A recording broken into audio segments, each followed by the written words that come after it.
오늘은 대강절 두 번째 주일입니다. 지난주부터 우리는 성탄절과 성령님의 역할이라는 설교 시리즈로 말씀을 나누고 있습니다. 그래서 성령님의 역할 첫 번째로 과거, 즉 구약시대의 성령님의 역할에 대해서 지난주에 말씀을 드렸습니다. 과거에 구약시대의 성령님의 역할은 예언의 역할을 하셨다라는 말씀을 드렸죠. 그래서 우리는 지난주에 태초부터 크리스마스 전까지 성령의 역할, 예언의 역할에 대해서 살펴봤습니다. 그래서 과거에 크리스마스에 관한 성령님의 역할은 예수 그리스도에 대한 탄생을 예언하는 것이다 라는 말씀을 드렸습니다. 그리고 오늘은 성탄절과 성령님의 역할 두 번째 시간으로 현재에 대해서, 지난주에는 과거에 대해서 말씀드렸다면 이번 주에는 현재에 대해서 말씀을 드리려고 합니다. 그런데 여기서 말하는 현재는 지금 우리가 살고 있는 이 시점에서의 현재가 아니라요, 성탄절에서의 시점, 즉 성탄절에서의 현재를 이야기하는 거예요. 예수님이 태어날 당시의 현재에 대해서 이야기를 하는 겁니다. 그러니까 혼동하지 마시기 바랍니다. 2000년 전의 현재를 이야기하는 거예요. 누가복음 1장을 보면 그 누가복음 1장에는 인류 역사상 가장 신비롭고 충격적이고 가장 위대한 기적의 순간을 포착하고 있습니다. 그게 뭐냐면 그것은 바로 동정녀의 잉태입니다. 동정녀의 잉태. 이 사건은요, 단순히 한 여인이 아이를 가졌다는 어떤 생물학적인 그런 기적을 넘어서 하나님께서 죄인된 인류를 구원하기 위해서 어떤 방식으로 이 땅에 오셨는지를 보여주는 구속 역사의 핵심 열쇠입니다. 그래서 오늘 우리는 이렇게 마리아의 태를 여시고, 동정녀 마리아의 태를 여시고 생명의 역사를 시작하신 그 성령님의 사역을 통해서 동정녀 마리아의 이 잉태가 우리에게 무엇을 의미하는지 한번 알아보려고 합니다. 그래서 동정녀 잉태의 의미 첫 번째, 예수님이 성령의 능력으로 잉태되었음을 증명합니다. 동정녀가 잉태했다라는 얘기는 예수님이 성령의 능력으로 잉태되었다라는 의미입니다. 우리가요, 이 크리스마스 이야기를 가만히 들여다보면 사실은 어느 것 하나도 평범하게 이루어진 것이 하나도 없습니다. 모든 일들이요, 기적같이 다 이루어졌습니다. 보세요. 우리는 천사가 마리아를 찾아가서 그녀에게서 예수님이 탄생할 것이다 라고 기적적인 소식을 전하는 그것을 우리는 이야기를 들었습니다. 그리고 이 천사가 요셉의 꿈에 나타나서 예수님의 탄생을 알린 기적도 우리는 알고 있습니다. 또 한밤중에 들판에 있는 목자들에게 천사들이 나타나는 기적들이 있었습니다. 또 하나, 별이 갑자기 동방박사들을 베들레헴으로 인도하는 기적이 있습니다. 이런 기적들은요, 여러분, 우리의 평범한 삶 속에서 결코 일어나지 않을 것 같은 일입니다. 그런데 예수님의 탄생을 위해서 우리 일생에 한 번 일어나기도 힘든 이 기적들이 계속해서 일어났다고요. 계속해서. 그러나 이 예수님의 탄생을 위한 이 모든 기적들 중에서 가장 큰 기적은 뭐냐면 처녀가 잉태해서 아들을 낳는 것이었습니다. 지금이야 뛰어난 의술 덕분에 결혼하지 않고도 아이를 가질 수 있는 것이 가능하죠, 지금은. 그런데 그때 당시만 하더라도 처녀가 아이를 가진다는 것은 상상도 할 수 없는 일이었습니다. 어떻게 처녀가 남자와의 동침 없이 임신을 할 수 있겠습니까? 누가복음 1장을 보면 천사 가브리엘이 갈릴리 나사렛의 한 처녀 마리아를 찾아옵니다. 그리고 누가복음 1장 30절부터 31절에서 그 천사가 이렇게 이야기합니다. 천사가 마리아에게 말하였다. 두려워하지 말아라 마리아야. 그대는 하나님의 은혜를 입었다. 보아라, 그대가 잉태하여 아들을 낳을 터이니 그의 이름을 예수라고 하여라. 자, 이제 이 말을 들은 마리아의 반응이 어떻습니까? 34절이에요. 이렇게 말합니다. 마리아가 천사에게 말하였다. 나는 남자를 알지 못하는데 어떻게 이런 일이 있겠습니까? 이렇게 마리아가 얘기했단 말이에요, 천사한테. 어떻게 이런 일이 있겠습니까? 여러분, 이 마리아의 이 말은요, 불신앙의 말이 아니에요. 못 믿겠다라는 말이 아니고요. 이 말은 인간이 가진 이성과 경험과 어떤 이 자연의 법칙 안에서 어떻게 이런 일이 일어날 수 있습니까? 라고 자연스럽게 던질 수 있는 아주 정직하고 타당한 질문이잖아요. 그 당시 상황에서는 마리아가 충분히 던질 수 있을 만한 일이 어떻게 저한테 이런 일이 일어날 수 있다는 말이에요? 이 얘기예요. 영어로 지금 뭐라고 얘기합니까? How can this happen? How can this happen? 이게 무슨 말? 어떻게 이런 일이 나한테 일어난다고요? 이런 얘기거든요. 못 믿겠다가 아니라 마리아는요, 요셉과 약혼은 했어요. 그러나 아직 동거는 하지 않았습니다. 남자를 알지 못하는 여인이 아기를 갖는다라는 것은 여러분들도 잘 아시겠지만 그 당시 유대 사회의 율법으로는요, 돌에 맞아 죽을 수도 있는 사건이었습니다. 그럴 뿐만 아니라 이것은 과학적으로도 불가능한 일이었습니다. 인간의 역사는요, 남녀의 결합을 통해서 생명이 이어져 왔습니다. 이게 창조의 질서란 말이에요. 하나님이 만드신 창조의 질서는 남자와 여자의 결합으로 인해서 아이가 생기는 거예요. 그런데 구원의 역사는요, 이 창조의 질서마저도 뛰어넘는 하나님의 특별한 개입이 있었다라는 거예요. 그래서 이게 은혜인 거예요. 마리아의 이 절박한 질문에 어떻게 나에게서 이런 일이 일어날 수 있겠습니까? 라는 그 질문에 천사가 이제 구원 역사의 비밀을 선포합니다. 35절에서 천사가 마리아에게 이렇게 말했습니다. 천사가 마리아에게 대답하였다. 성령이 그대에게 임하시고 더없이 높으신 분의 능력이 그대를 감싸줄 것이다. 그러므로 태어날 아기는 거룩한 분이요 하나님의 아들이라고 불릴 것이다. 여기서 중요한 단어가 하나 있어요. 그게 뭐냐면 감싸줄 것이다 입니다. 감싸줄 것이다. 이게 한국어 성경으로는 감싸준다라고 표현을 했는데요, 이게 지금 영어 성경으로 보면 뭐라고 얘기하냐면 덮었다, overshadow라고 얘기했어요. overshadow, 덮었다라고 표현을 한단 말이에요. 근데 이 overshadow라고 여기서 쓰이는 이 단어가요, 헬라어로는요 에피스키아조라고 쓰거든요. 에피스키아조. 이게 뭐냐면 그냥 단순히 덮었다라는 뜻이 아니라요, 하나님의 거룩한 임재가 강력하게 임했다라는 것을 의미하는 거예요. 에피스키아조가. 오버섀도우는 이 에피스키아조라는 헬라어에서 파생된 단어예요. 그것을 의미하는 건데, 이거는 하나님의 강력한 임재가 그것을 덮었다는, 임했다는 얘기거든요. 근데 이 에피스키아조라는 헬라어가 언제 또 사용이 되냐면요, 출애굽기 40장 34절에서 또 사용이 돼요. 출애굽기 40장 34절에서 이렇게 말합니다. 그때 구름이 회막을 덮고 주님의 영광이 성막에 가득 찼다. 여기서 구름이 회막을 덮고 해서 이 덮고가요 에피스키아조예요. 에피스키아조. 그러니까 이게 무슨 말이냐면, 이게 이 40장 34절은요 이제 모세가 회막을 완성을 합니다. 하나님을 위해서 회막을 완성을 하니까, 완성하자 이 구름이 이 회막을 덮은 장면이거든요. 이게 구약시대의 성막은 하나님이 임재하시는 거룩한 장소였습니다. 그러니까 구름이 성막을 덮었다라는 것은 하나님께서 그곳에 친히 거하시고 임재하셔서 일하기 시작하셨다라는 표현이거든요. 그런 징표였거든요. 근데 지금 천사는요 바로 그 단어 에피스키아조를 마리아에게 사용을 한 거예요. 하나님의 거룩한 임재가 마리아 너에게 임했다라는 이야기를 하는 거예요. 그러니까 지금 마리아에게 하나님의 임재가 머물렀다라는 뜻입니다. 그러니까 성령님이 마리아를 덮으셨다라는 것은, 하나님의 임재가 덮었다라는 것은 단순히요 마리아가 아이를 낳는 어떤 생물학적 도구로만 쓰인 것이 아니라 그녀의 몸이 하나님이 거하시는 거룩한 처소가 되었다라는 겁니다. 그래서 마리아를 통해서 예수님을 잉태하게 하시려고 하나님이 직접 마리아를 통해서 일하셨다라는 것을 의미한다라는 거예요. 마리아의 자궁은 비어 있었어요. 처녀니까. 그러나 성령이 그녀를 덮으시자 그것은 하나님의 영광이 머무는 지성소가 되었고 그녀는 생명의 근원지가 되었다라는 얘기예요. 그런데 우리가 여기서 좀 오해하면 안 되는 게, 이 천주교가 이걸 많이 오해하잖아요.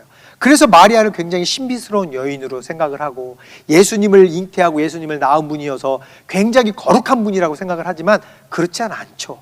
마리아는 하나님의 영이 임했기 때문에 거룩한 처소가 된 것뿐이지 마리아 자체에서 신비롭고 거룩한 사람은 아니라는 거예요. 우리와 똑같은 사람인데 이제 그것이 오버하게 해석이 되다 보니까 마리아를 신비한 존재로 이제 여기게 되는 건데 좀 그렇게 해석하는 것은 좀 안타깝기는 해요. 그러나 어쨌든지 간에 그 당시 현재 2000년 전 현재의 마리아에게는 하나님의 임재가 임했어요. 그래서 마리아를 성막 삼아서 덮으셨던 그 하나님의 임재가 이제는 그 하나님의 임재를 통해서 마리아가 예수님을 잉태한 것처럼 그 하나님의 임재가 오늘 우리의 삶을 덮으면 우리의 삶도 하나님의 역사를 담아내는 큰 그릇이 될 수 있다라는 겁니다. 그래서 우리는 끊임없이 하나님의 임재를 간구해야 되는 거예요. 그 두 번째 동정녀 잉태의 의미는요, 예수님의 죄 없으심을 증명하는 것입니다. 예수님의 죄 없으심을 증명합니다. 동정녀의 임신은 무엇보다도 예수님은 거룩하신 분이시고 죄가 없으신 분이시다라는 것을 의미하는 겁니다. 근데 왜 하나님은 굳이 이렇게 복잡하고 오해받기 쉽고 마리아에게 큰 위험이 될 수도 있는 동정녀 잉태라는 이 방식을 고집하셨을까요? 오죽하면 요셉이 그 얘기를 듣고 마리아가 임신했다는 얘기를 듣고 어떻게 했습니까? 조용히 관계를 끊으려고 했잖아요. 마리아와 요셉이 드러내고 저 여자가 나하고 동침도 하지 않았는데 아이를 가졌습니다. 그러면 마리아가 돌맞아서 죽을 것 같으니까 조용히 그냥 관계를 끊고 그냥 헤어지려고 했었잖아요. 그때 이제 천사가 요셉의 꿈에 나타난 거잖아요. 그게 아니라 성령이 임재하셔서 마리아가 잉태한 거다라고 얘기한 거잖아요. 그만큼 처녀가 임신했다는 것은요, 유대 상황에서는 굉장히 안 좋은 거였단 말이에요. 근데 왜 이렇게까지 하시냐는 거예요. 하나님이 그냥 요셉과 마리아가 결혼하게 하고 그냥 그들 사이에서 태어난 아이를 메시아로 삼으면 안 되겠느냐라는 거예요. 여러분들은 이미 그 답을 알고 계시겠지만 다시 한번 말씀을 드리겠다면, 성령님이 주도하신 동정녀의 잉태는 단순히 기적 보여주기가 아니라요, 인류를 구원하기 위해서 꼭 거쳐야 하는 과정이었다는 겁니다. 성경은요, 모든 인류의 영적 상태에 대해서, 우리 사람들의 모든 사람들의 영적 상태에 대해서요 아주 냉정하게 진단했어요. 로마서 5장 12절에서 이렇게 이야기했습니다. 그러므로 한 사람으로 말미암아 죄가 세상에 들어왔고 또 그 죄로 말미암아 죽음이 들어온 것과 같이 모든 사람이 죄를 지었기 때문에 죽음이 모든 사람에게 이르게 되었습니다. 그러니까 아담과 하와의 범죄 이후로 육체적인 관계에 의해서 이 세상에 태어난 모든 인간은 죄의 본성을 가지고 태어나게 됐다는 거죠. 첫 부모인 아담과 하와는 죄의 본성을 자녀에게 물려주었고 각 세대는 다음 세대에 죄의 본성을 또 물려주게 되었습니다.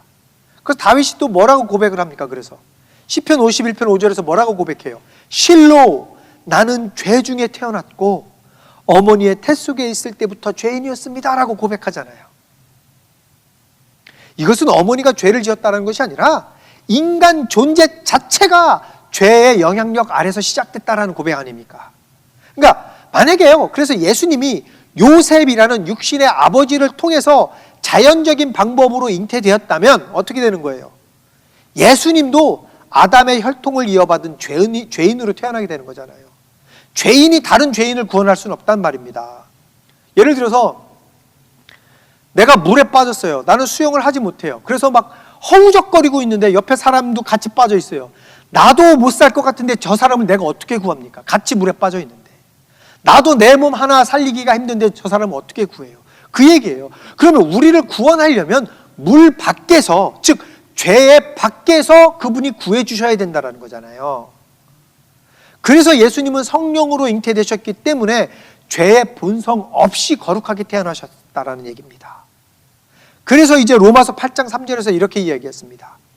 육신으로 말미암아 율법이 미약해져서 해낼 수 없었던 그 일을 하나님께서 해결하셨습니다. 곧 하나님께서는 자기 아들을 죄된 육신을 지닌 모습으로 보내셔서 죄를 없애시려고 그 육신에다 죄의 선고를 내리셨습니다. 여러분 이 말씀 잘 보셔야 됩니다. 자칫 잘못 읽으면 뭐야, 예수님도 죄의 모습으로 오셨네? 예수님도 죄인으로 오셨네라고 생각할 수 있는데 잘 보셔야 돼요. 이 말씀을 잘 보시면 하나님이요, 예수님을요, 죄된 육신의 모습으로 보내셨다라고 이야기했지 죄 있는 사람으로 보내셨다라고 얘기하지 않았어요. 그러니까 이게 바울이요, 단어의 선택을 굉장히 신중하게 한 거예요. 이게 무슨 말이냐면 죄 있는 사람으로 보내셨다라고 표현을 하면 예수님이 이제 죄인이 되는 거잖아요. 죄 있는 사람으로 보냈기 때문에. 그런데 그렇게 표현하지 않고 여기 뭐라고 얘기하냐면 죄된 육신을 지닌 모습으로 보내셨다. 그러니까 겉모습만 죄인처럼 사람처럼 되게 해서 보내셨다라는 거예요. 그러니까 이게 본래 죄가 없으신 분인데 죄가 없으신 분이 죄 있는 사람의 겉모습만 입으셨다라는 얘기예요. 그러니까 이 로마서 8장 3절을 절대로 오해해서 읽으시면 안 돼요. 근데 왜 이렇게 바울이 표현을 했어요?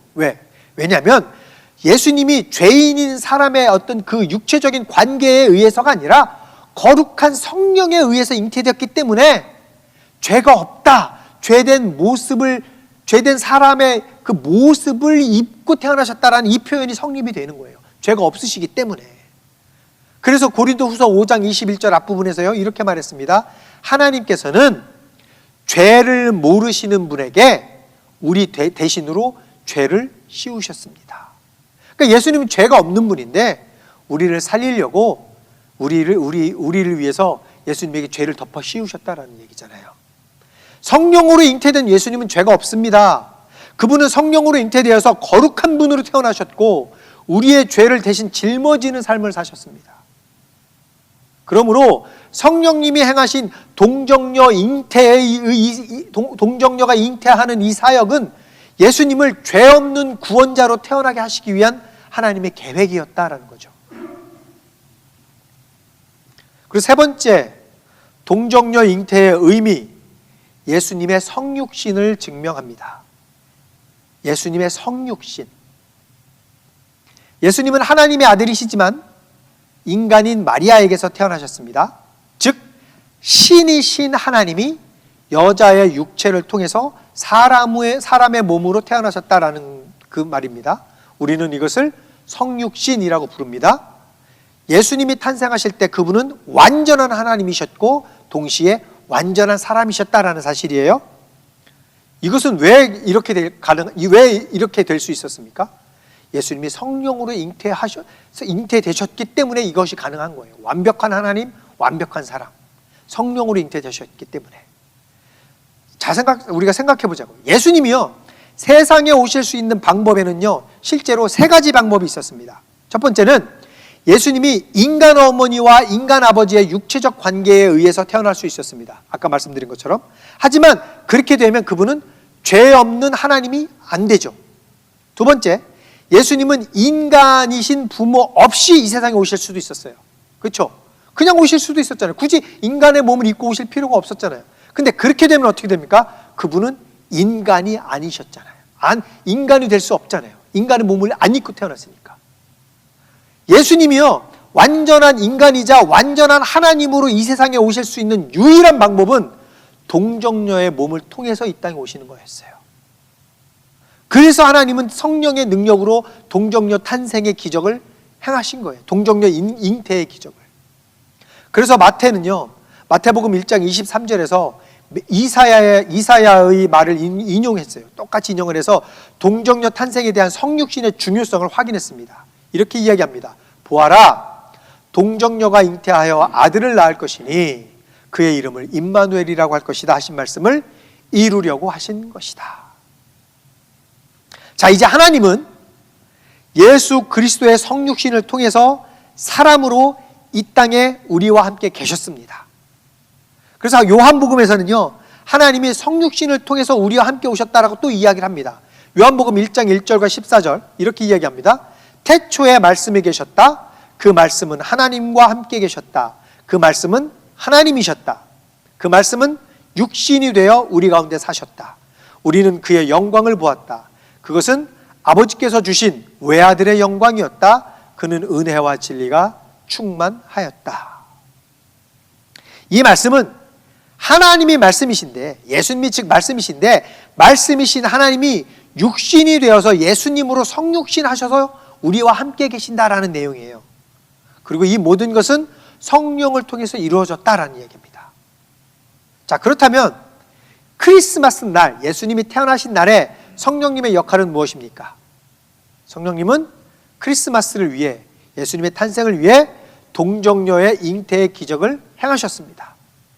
마리아는 아직 동정녀일 때, 처녀일 때 아이를 잉태했고, 그 아이는 죄 없으신 하나님의 아들이시고 완전한 하나님이시고 완전한 사람이십니다.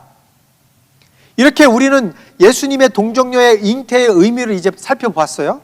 그렇다면 예수님의 그 동정녀의 잉태의 의미를 살펴보았다면, 그래서 이 동정녀 잉태의 의미가 우리에게는 어떤 의미가 되냐는 거예요. 동정녀의 잉태가, 동정녀 마리아의 잉태가 우리에게는 어떤 의미로 다가오겠느냐, 그걸 좀 알아보려고 해요. 우리가 지난주에 이사야 9장 6절을 우리가 읽어봤어요. 뭐라고 읽었냐면 한 아기가 우리를 위해 태어났다라고 얘기했잖아요. 이사야 9장 6절에서. 그러면 이 동정녀의 잉태와 예수님의 탄생이 우리에게 주는 의미, 그것은 예수님이 우리의 구원자이시다라는 의미입니다.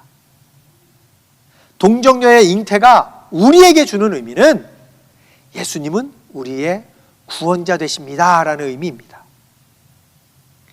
먼저 예수님은 우리의 구원자로 오셨습니다.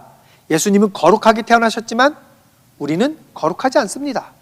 우리는 모두 죄의 본성을 갖고 태어났습니다. 우리는 모두 죄의 본성에 따라 행동합니다. 우리는 하나님의 법을 어겼습니다. 우리는 하나님의 뜻에 어긋나는 것들을 많이 선택했습니다. 그리고 우리는 창조주이신 하나님께 죄를 지었습니다. 모든 사람이 죄를 지었고 하나님의 영광에 이르지 못하고, 그래서 우리 모두에게는 구원자가 필요했어요.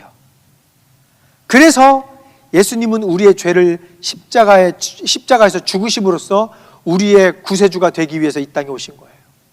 그리고 예수님이 우리 죄를 위해서 죽기 위해서는 딱 두 가지가 필요했습니다. 첫 번째로 예수님은 죄가 없으셔야 했고, 두 번째로 예수님은 완전한 하나님이시며 완전한 사람이 되셔야 했습니다. 그렇게 되셔야만 우리를 구원해 주실 수 있었어요. 만일에 예수님이 죄가 있었다면 그분은 우리를 구원하실 수 없었을 것입니다. 죄가 없는 사람만이 죄 있는 사람을 구원할 수 있습니다. 만약에 예수님이 죄를 갖고 태어났다면 그분이 십자가에서 죽으신 사건은 우리를 위해서 대신 죽으신 게 아니라 그분의 죄 때문에 죽으신 게 된 거잖아요. 그러나 예수님은 거룩하게 태어나셨고 완전한 삶을 사신 죄 없으신 분이시기 때문에 그분이 십자가에서 죽으신 것은 우리를 구원하시기 위해서 죽으신 것이 그게 성립이 되는 거예요. 그리고 만약에 예수님이 완전한 하나님이신데 완전한 사람은 아니었다면 그분 또한 우리의 구주가 될 수 없습니다. 그래서 히브리서 2장 14절부터 15절에서요 이렇게 이야기했습니다. 이 자녀들은 피와 살을 가진 사람들이기에 그도 역시 피와 살을 가지셨습니다. 그것은 그가 죽음을 겪으시고서 죽음의 세력을 쥐고 있는 자, 곧 악마를 멸하시고 또 일생 동안 죽음의 공포 때문에 종노릇하는 사람들을 해방시키시기 위함이었습니다. 그러니까 예수님이 사람의 살과 피를 갖고 태어나셔야, 그리고 그 상태로 십자가에서 죽으셔야 우리를 구원하실 수 있다는 얘기예요. 이 히브리서의 말씀은. 그래서 예수님이 죽기 위해서 태어나신 거예요. 죽기 위해서. 그분은 우리의 죄를 사하기 위해서 십자가에서 죽기 위해서 특별히 인간의 몸을 입으셔야만 했다는 거예요. 우리를 구원하기 위해서. 그래서 하나님이 이 계획을 완성하기 위해서 예수님은 완전한 하나님이셔야 했고 완전한 인간이셔야 했다는 거예요. 그리고 그렇게 되려면 성령에 의한 동정녀의 잉태를 통해서만 그것들이 가능했기 때문이다라는 겁니다. 말씀을 정리하겠습니다. 동정녀의 잉태의 기적은 성령의 능력으로 가능하게 되었습니다. 동정녀의 잉태는 크리스마스에서 가장 중요한 기적입니다.